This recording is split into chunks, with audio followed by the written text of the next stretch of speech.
तेलगाव येथे श्री घोळेश्वर यात्रेनिमित्त भव्य कुस्ती स्पर्धा संपन्न झाली।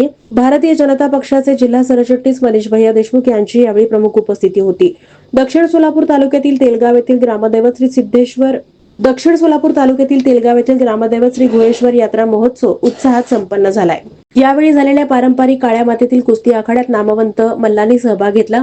तेलगाव भीमा येथे दरवर्षी घोळेश्वर महाराज यात्रेनिमित्त भव्य कुस्ती स्पर्धा भरवण्यात येते।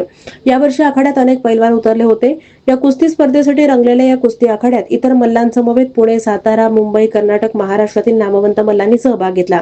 यावेळी भारतीय जनता पार्टीचे जिल्हा सरचिटणीस मनीष भैया देशमुख, भंडारकवट्याचे प्रसिद्ध मल्ल पैलवान हनुमंत पुजारी, तेलगावचे माजी सरपंच श्रीशैल पाटील, काँग्रेस कमिटीचे जिल्हा सरचिटणीस धर्मराज पुजारी, विद्यमान सरपंच चंद्रकांत निंबर्गी, उपसरपंच लग्मणा कोळी, कुसूरचे प्रगतशील शेतकरी अनिल नांगरे, संजय अण्णा सावळे, सद्गुरू घोळेश्वर महाराज देवस्थान कमिटीच्या वतीनं कमिटीचे विश्वस्त मंडळ, शिवयोगी पुजारी, श्रीकृष्ण अथणे, माळप्पा कोळी, मुकिंदा कोळी, राम क्षीरसागर, विठ्ठल तेली, मल्लेशा बुरगडे, भीमाशंकर बिराजदार, यल्लप्पा माशाळे, श्रीकांत चलवदे यांच्यासह अन्य मान्यवरांची उपस्थिती होती। कुस्ती स्पर्धेचे समालोचक म्हणून मंद्रुपचे पैलवान अशोक बनसोडे यांनी समालोचन केलं।